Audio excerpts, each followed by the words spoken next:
Uh, Good afternoon, everyone. We are proposing, my group, Isang Bayan, that the SWD should upload in its website the list of beneficiaries under AKAP, and opposite the name will be the amount actually received. And a third column, the person who recommended the beneficiary. The reason for this is, according to Professor Cielo Magno, in India, where there is a similar program, when they publish the name and the amount, those whose names appeared complained that they did not receive the actual amount.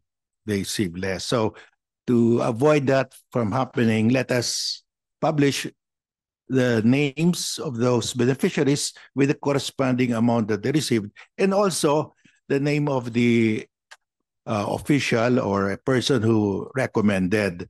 Because if it turns out that the only members of Congress recommended, then that will violate the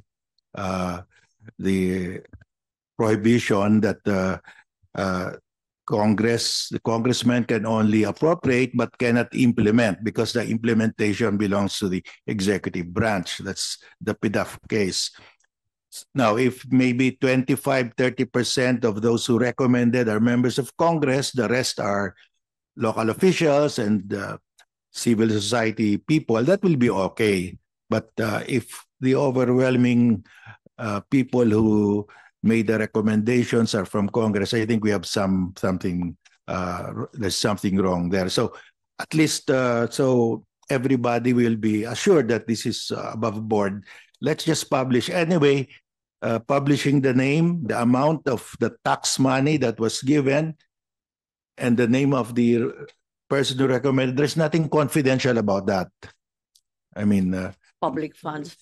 These are public funds, and the Constitution says there is a right to information by the people on matters of public concern. And of course, the most number one concern of the public is how their tax money are disbursed. So there's nothing wrong with publishing the amount that was received, no? The recommendation is that the publication of the name should occur after the fact, after the distribution. In my case, I would urge them to publish it ahead of time. Yes. Because I think everyone in the community would be very happy to share with those truly in need. Yes, Madam Chair. I think if the DSW can publish it ahead of the distribution so that people can object if there's really a problem. Because if you already distribute it, tapos now, then what can that guy do? No? Wala na, nakuha niya na. So if the DSW can publish it online before the actual distribution. Thank you, Madam Chair. Yes, thank you very much, Good Justice. And truly, we abide by what you said. We also are concerned with regard to the admission earlier of Yusek Sulit that this was merely an addition by Congress, and AKAP did not occur in the executive budget. If I recall, the Constitution has something to say about these things. Yes, well, because the President submits the National Expenditure Program, and Congress cannot increase that amount, no? So I think in this 2025 budget, there has been an increase. So the question is, how will the Supreme Court, if the Supreme Court says it's unconstitutional, so paano ng Supreme Court to reduce it? Will it reduce proportionately all the items in the budget, or only those that were increased? So we don't know how it will be resolved. Yes, that was the question, po, because it's very, very clear in the budget provisions of our Constitution that there should be no addition to the executive's budget. And in fact, there have been quite significant changes, and this is an entirely new entry that didn't occur before, both in 2024 and 2025. So given the Bellica versus Ochoa and the PDAF case, Do you think this would fall under that prohibition? Well, we are filing a petition, Madam Chair, questioning the constitutionality of certain provisions of the 2025 budget, and we will include that will be part of the issues raised. How will the Supreme Court, if the Supreme Court says, for example, that the budget of DPWH exceeded that of education, how will the Supreme Court resolve that? Will it reduce the budget of DPWH up to the amount just 1 peso below that of education? So I think we'll have to... Yes, that's another constitutional violation. Yes. Pa po, yung DepEd and Yes. education should be larger than everyone else. So yes, we will be filing soon, Madam Chair. That will not be part of the Congressman Ungab's case. This is an entirely separate suit. Is that correct? Separate, Madam Chair. It's a separate case. We will have because in the case of Ungab, he also will. I think he also questioned the budget of the DPWH exceeding that of education. He also questioned the zero allocation to PhilHealth. But as well as the AKAP insertion. Yes, as in the AKAP insertions. But we will also raise almost the same issues.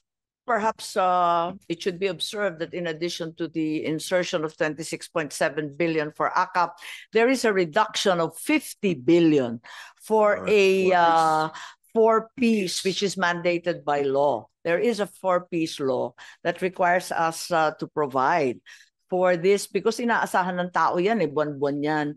At biglang tatanggalin yung 50 billion, malaki-laki po. So problema rin po namin yan. I'd like to ask Chairman George, given that there will be lawsuits, there is already one lawsuit pending, and Justice Carpio has made us aware that they are getting ready to file yet another one on the budget. How will we treat, what effect would it have on the exempted projects of COMELEC?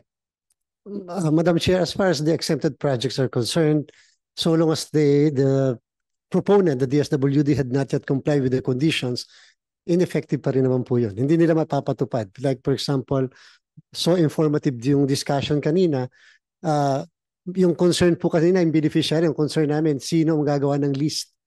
Because, kasi sino yung listahan? Yes po, kasi kaya po pakiusap ko sa DSWD, pakiusap namin, yung kasing list to be submitted by politicians, merong number 2 condition that it should not influence the outcome of the national local election of 2025.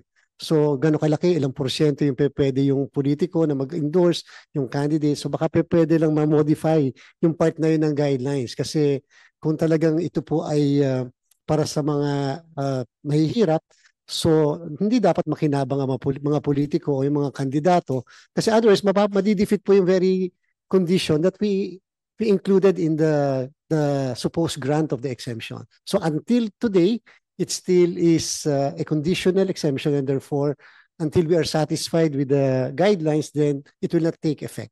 Yung sa nakita po rin yung ngayon, inaamin ninyo na medyo malabo yung listahan at yung pagkaintindi natin kung sino magiging tamang beneficiary. Yes po, Madam Chair.